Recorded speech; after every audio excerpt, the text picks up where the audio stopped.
Hello and welcome to The Good, the Bad and the Advertising, the show where we ask if the world were our client, what would the brief be? I am, as usual, joined by my co-host, Dino Myers-Lamptey, and in fact, Dino and I have been seeing quite a lot of each other this week. We're both judges on the D&AD Awards, so hopefully that will get the creative juices flowing and help us deliver some pencil-worthy ideas. And joining us in that quest is special guest Andrew Lopez. Lopez and I actually started working in advertising on the exact same day, almost 10 years ago. We were on the same Ogilvy graduate program, and although I eventually bottled it, Lopez has skyrocketed through the organisation and is now the head of strategy across PR and influence. Welcome to the show, Andy. Pleasure to be here. Thank you very much. And what an introduction. I feel like in this situation, you were very much the lucky one and escaped the nest. Very good. It's a pleasure to be invited on. Thanks for having me. In today's episode, we're going to be talking about something that is ironically common: loneliness. The Office for National Statistics reports that 2.4 million adults in the UK suffer from chronic loneliness, and almost half of us will experience loneliness at some point in our lives. So for many, a trip to the supermarket may be the first time they've spoken aloud to another person all day. And yet we build self-service checkout machines and we defund public spaces. We continue to scroll through our news feeds like our lives depend on it, when in fact our lives quite literally depend on our connections to others. Loneliness significantly increases risk of depression, heart disease, stroke, dementia. Psychologist Julianne Holt-Lundstadt found that loneliness and poor social connection are as bad for you as smoking 15 cigarettes a day. So today we're going to talk about how we can kick the habit. How can we help people rediscover the communal roots that are so crucial to our happiness and our success as a species? It's a pretty big brief, and let's get stuck in. Dino, what are you thinking?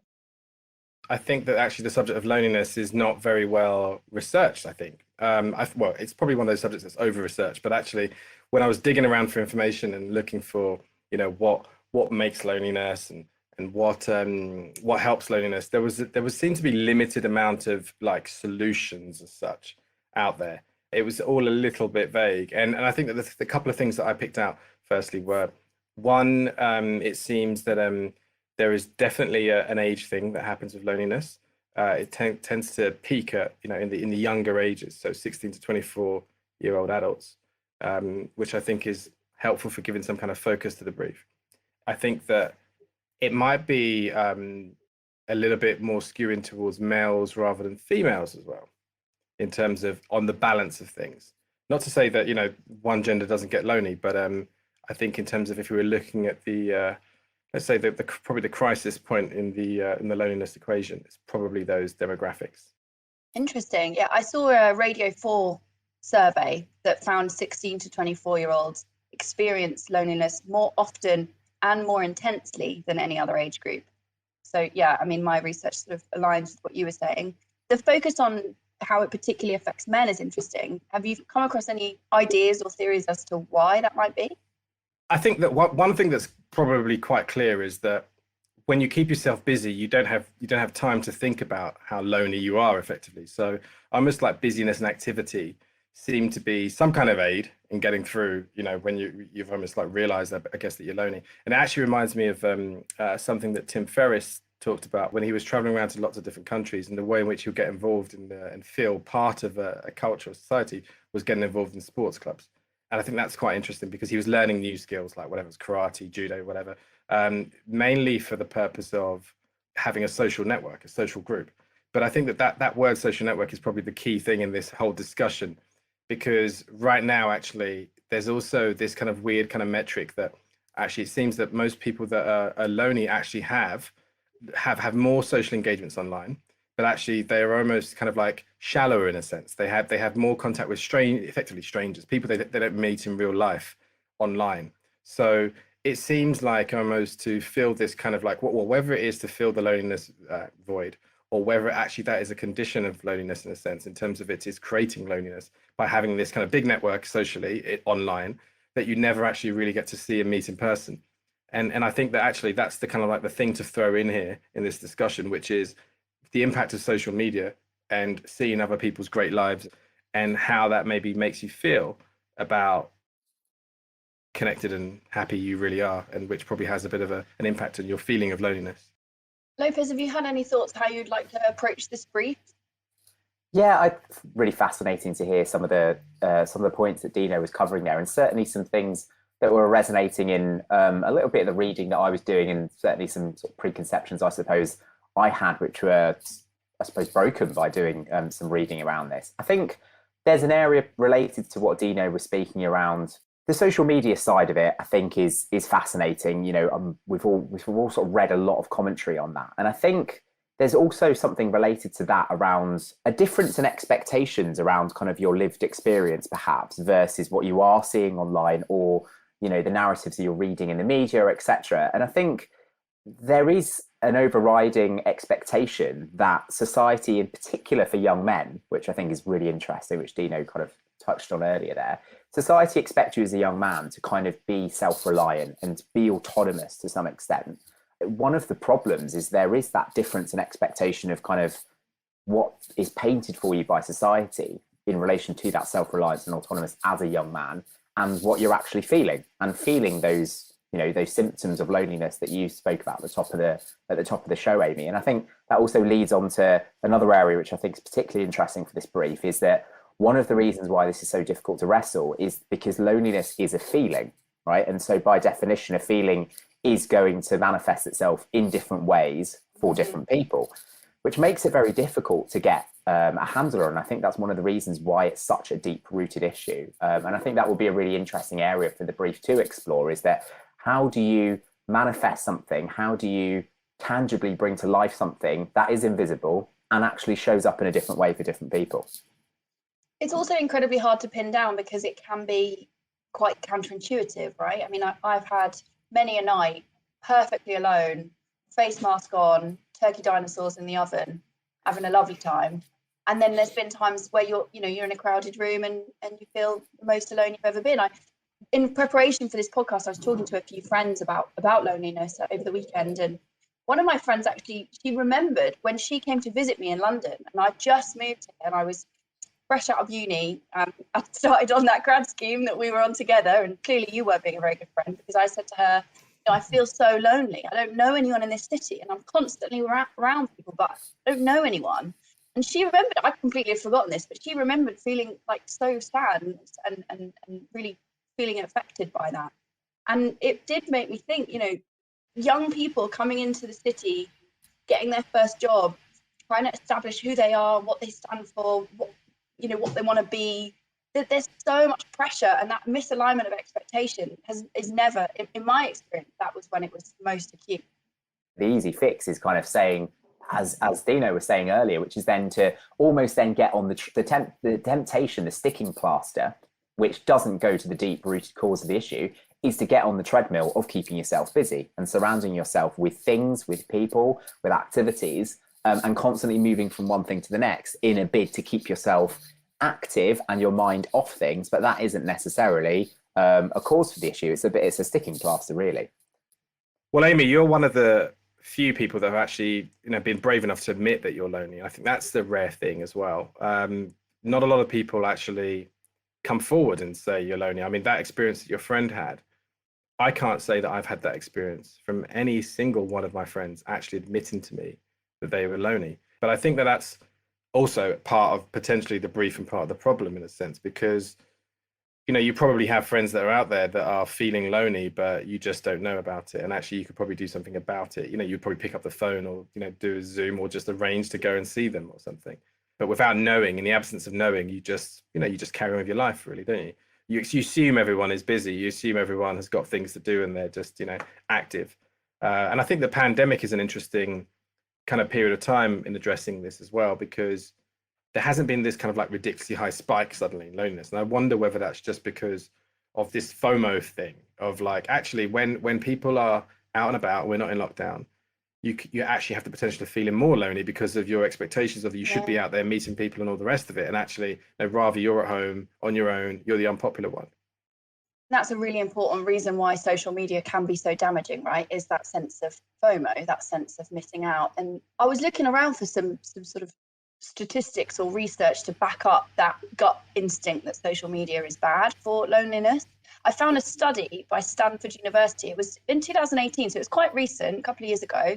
And they had two groups of students 4 weeks before their midterm exams. One group had to abstain from Facebook for the full 4 weeks, and the other were a control and continued as normal. And they found that not only did the group without Facebook do better in their midterms, they were also significantly happier and significantly less lonely. So there is this very, very tangible effect that social media has. And I think a huge factor of it is exactly what you've picked up, Dino, which is that sense of being able to see what other people are up to and feeling like you're missing out. In defense of social media, though, is it the way in which social media is used rather than the thing itself? Because, let's say the older generations, the 75 plus, the 65 pluses, whatever else. So, our parents or whatever generations, they seem to be quite good at using it to be part of a community in a sense. That's and true. They get involved, I think, and see a lot of, I think, pleasure and value out of that. And I think that what they do in social media, the rest of us like shun in a sense and go, oh, why would you join some random group or something and feel all excited by this kind of involvement? But they seem to get satisfaction out of it. They seem to probably, I guess, looking at the statistics of who feels lonely, maybe they are less lonely as a result in terms of the way in which they're using social media. And perhaps, the younger use of social media is a little bit more, let's say, showing off or aspirational or, just trying to be part of something on a shallower kind of level. And maybe there's a bit of a re-education of just like how to use social media. Yeah. Because let's say if that kind of like stigma was taken away from joining certain groups, because the dream of social media was that you could find niche little groups that are, specialist interests and things that you love. And maybe it's just the fact that 16 to 24s just think they love what everyone should love at the moment, in terms of when you're going through that kind of like growing up, I guess you're just trying to be part of the biggest, most popular thing, maybe. And maybe the people need a bit more confidence again. Actually, no, I'm into this just really kind of small niche, subset thing, and that's fine. And I'll find 100 people. Right. That's such a good point. My mum uses Facebook to find camper van groups across the UK, and it's such a fantastic way to connect with that community. So perhaps it's about adding, perhaps there's something around an education piece about adding an extra word to how social media is being used. So I think you've both spoken about common interests. And I think part of the draw of social media has been, it's been a borderless way of connecting with people who have common interests or common values. But actually, maybe it's about bringing the word location into this as well, because both the examples that you kind of both of you picked up on there, talked about the kind of physical proximity actually element added to the common interests. And I think, the cliche, isn't it, of social media is sort of connecting with people on the other side of the world and feeling close to them, but there is that physical distance. And I think you're absolutely right, both of you, in talking about how other demographic groups bring that locational piece into it and do actually follow through on those connections and meet up to share those common interests. So perhaps that could be an area to do some re-education on. You mentioned about the impact of the pandemic, Dino, and that actually draws on another area that I found quite interesting when I was doing some research for this episode, is the renewed sense of community and a renewed sense of local support, whether it's clapping for the NHS or even just knowing the name of your local greengrocer or, the local pub. Like there's this real sense of suddenly our lives have got more localized and our worlds have become smaller. But that actually has created a renewed value in the community. I saw a stat, 73% of people in the UK don't know the name of their neighbours. And I fall in that camp. Before this pandemic, I had no idea who was living next door to me. And now, because we've been locked at home for so long, I've interacted with those people. I had my neighbours round for dinner the other week. That's never happened before. So I love the idea that maybe we could combine an education piece around how to use social media as a facilitator to get into the real world, and then something around normalizing community networking and getting to know your neighbours and socializing with people who perhaps aren't in your direct social sphere. What was interesting about your suggestions of actually focusing on sort of the young men is the overwhelming narrative is still loneliness is, loneliness equals a older people problem. And, that's absolutely not to belittle the experiences of the older generations, or indeed the horrendous situation that so many older people face. But it feels the spotlight is so firmly on that group that it's at the complete expense of actually what's coming further down the line. It feels like that's the ticking time bomb bit. It feels like it's a huge problem that's coming further down the line. All right, it sounds like we're starting to get a brief together here. It sounds like we're going to focus it on men, and particularly young men. Let's say 16 to 24. That sort of just sort of coming onto social media, just starting to figure out who you are, and maybe leave home and start to go to uni or start in a new city. Like that very, very precious time where you're just starting out. So we've got a really nice focus there. And in terms of the objective of the brief, sounds like it's primarily an education piece, right? It's about building skills to enable young men to create community around themselves. Does that sound good? I would agree. And I think just that element of initiating conversations is hugely important and hugely valid. And I think that also needs to be a focus in however we decide to tackle this. Okay, so helping young men initiate conversations. All right, the brief is locked in. Let's start responding to it. For the £0, I think you need a nice kind of catchy kind of slogan and an idea that can travel. So I'm calling this Celebrate Single. And this is Celebrate Single, not in a sense of, single and looking to date sense. This is just celebrating the fact that you are an individual and you will do things on your own and feel comfortable and proud, and, and just feel okay about it. And I think that firstly, so for this idea with no money, I think there's a lot of things that are out there at the moment that are quite nicely designed for if you're single, but the stigma around it is just a little bit too extreme and too big in a sense. So for example, if you go to a restaurant, places like, like Wagamama's, for example, that, they have all the shared tables, don't they? So if you go in on your own, then you can just sit down on a table with other people, and it just makes you feel like, you're just a bit more part of a group, and you don't stand out so much with being single and being lonely as such. And I think that idea can be extended to far more entities and things. I mean, I remember at the RSA on the table, it's actually got, this table is for open conversations with strangers. So, oh, nice. Yeah, so if you want to have a conversation with someone new and someone different and that you just haven't kind of like ever met before, then you go and sit on that table, and actually, you're encouraged to break into conversation with people, which I think is a lovely idea. And that kind of concept can be taken to lots and lots of different type of places.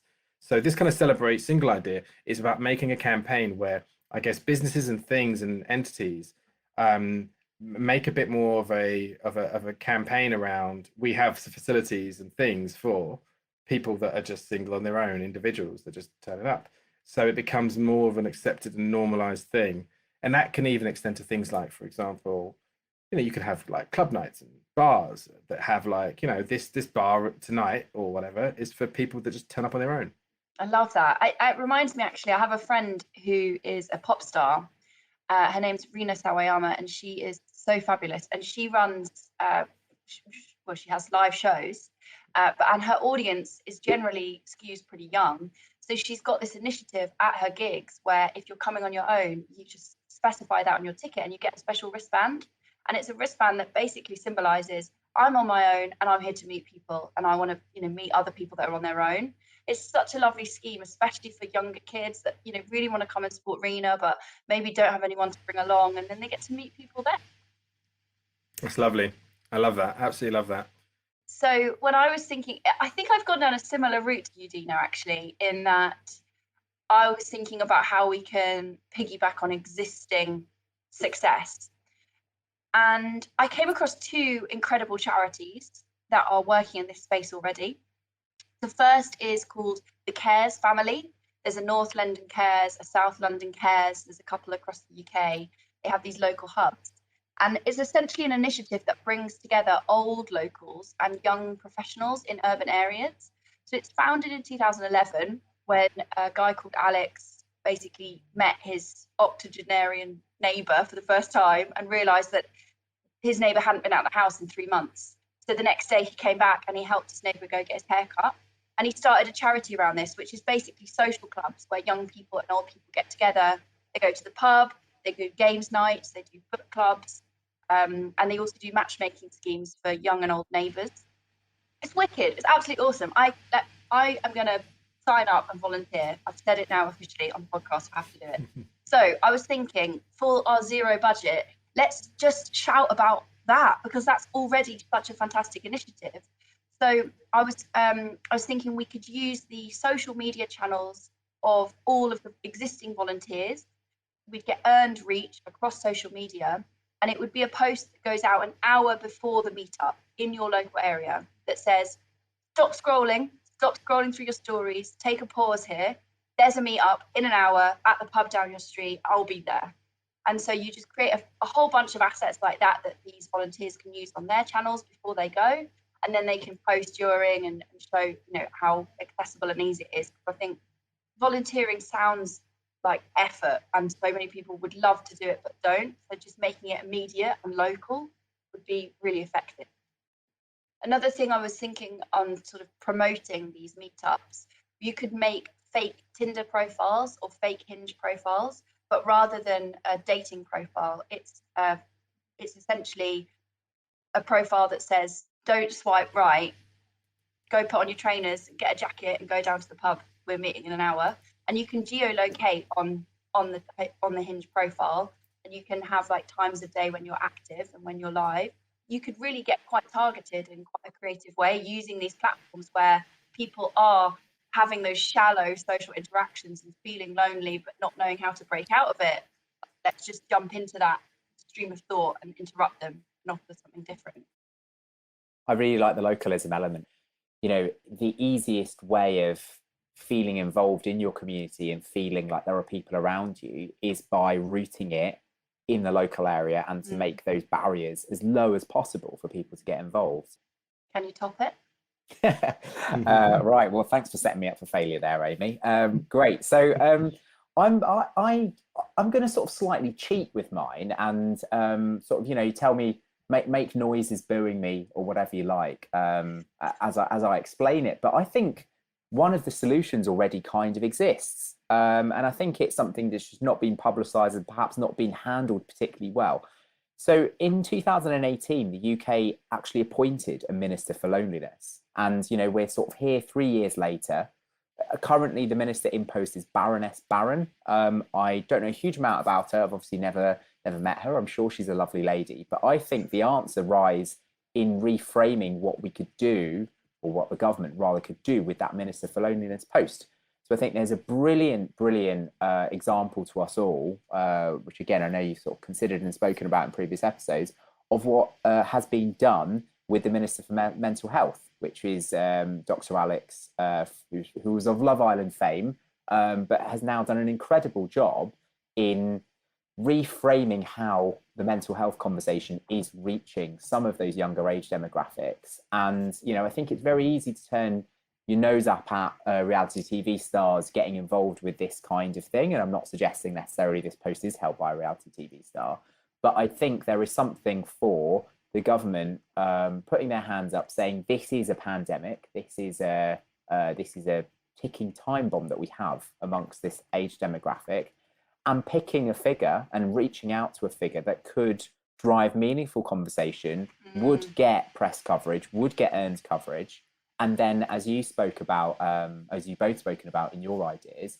have that real impact on social media, which, as we know, is the double-edged sword for this group, but perversely could actually be a really big part of the solution, counterintuitively, if handled correctly. So I've not gone as far as identifying a figure that I'd like to email after the show, but I think for me, there could be something really interesting in reframing that Minister for Loneliness position and inviting somebody within that age demographic that we've spoken about, 16 to 24 male, and just to completely change how this is seen. So kind of that would be my solution, I think.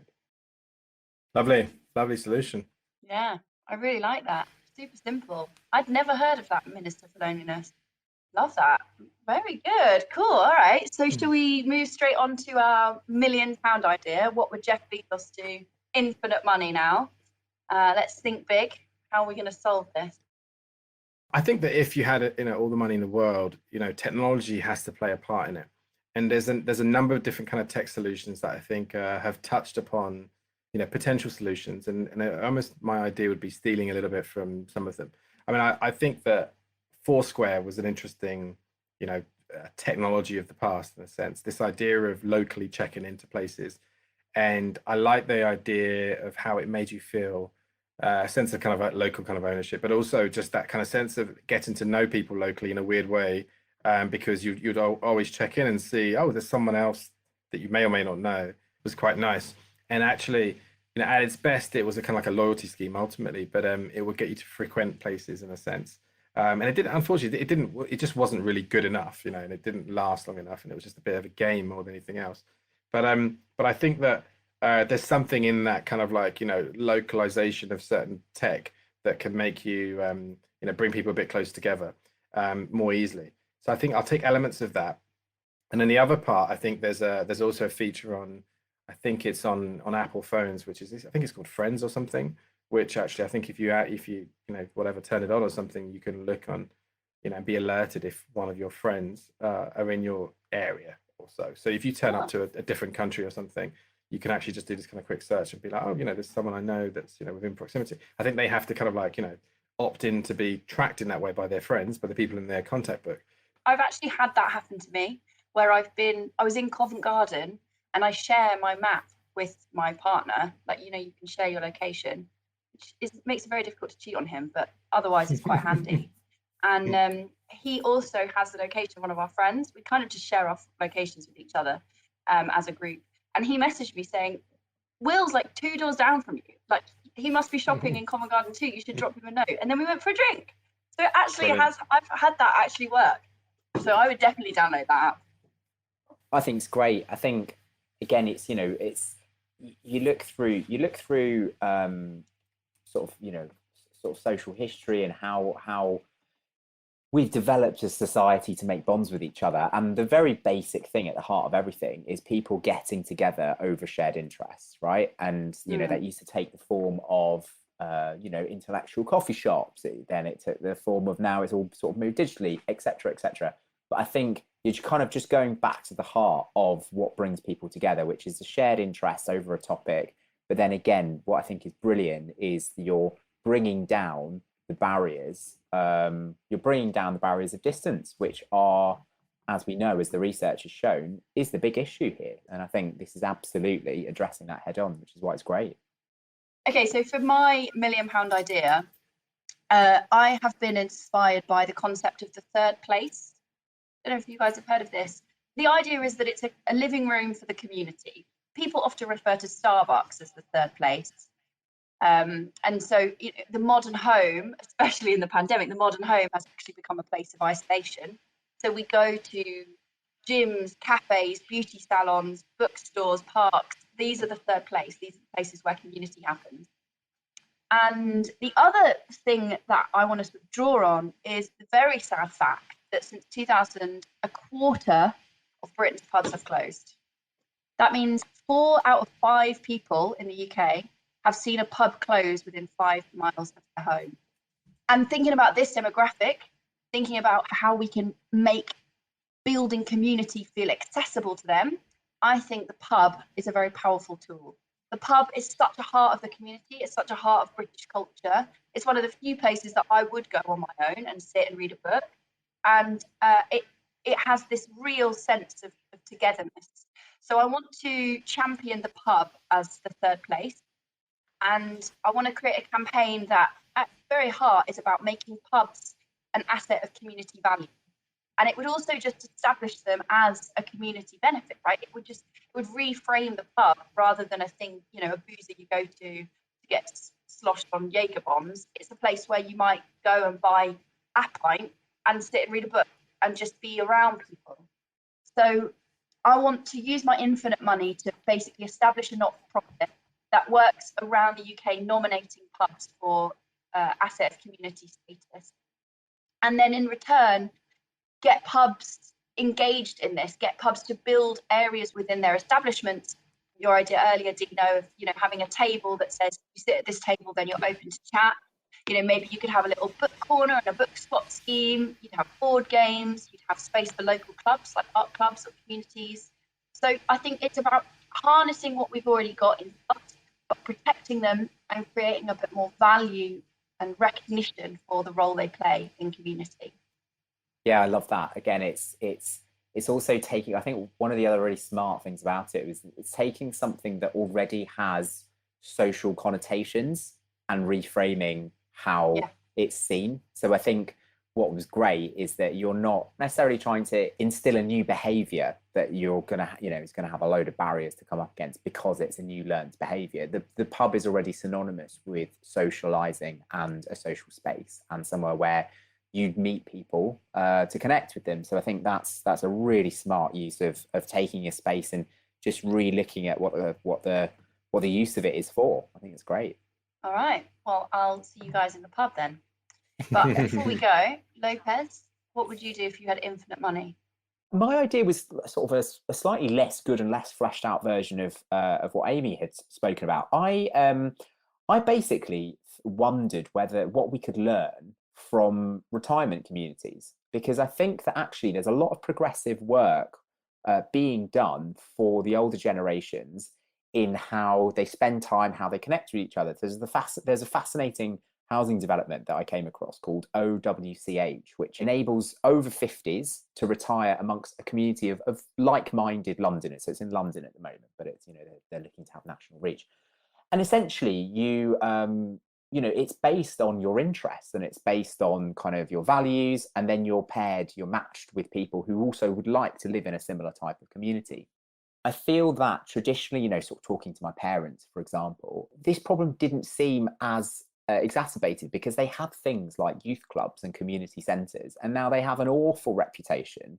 They have an awful name because of underfunding, because they're a bit of naff, frankly, towards the end, amongst a whole host of other problems.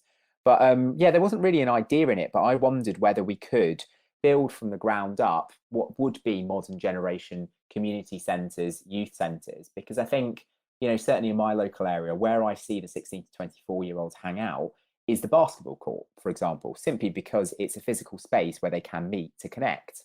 Unfortunately, those spaces are few and far between these days due to funding issues. So I think for me, it's about taking learnings from other organisations like housing developments for the older that are built bespoke around people with shared values. And those spaces could be multifaceted, multi-used. They could be a pub. I think that's a great idea. I think probably they should be in a pub.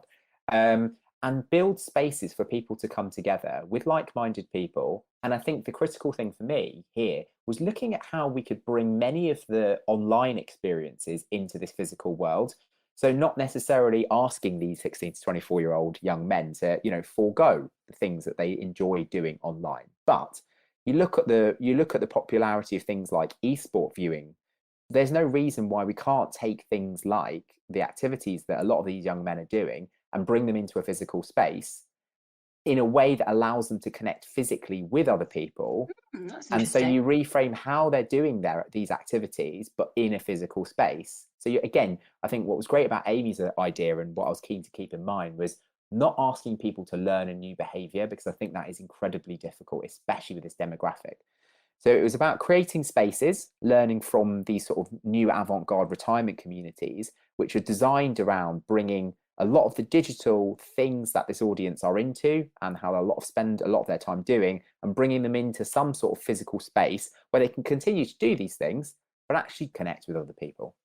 And I think I'm convinced by the previous answer that it probably should be in a pub. Okay. The retirement communities is a very smart place to draw inspiration from.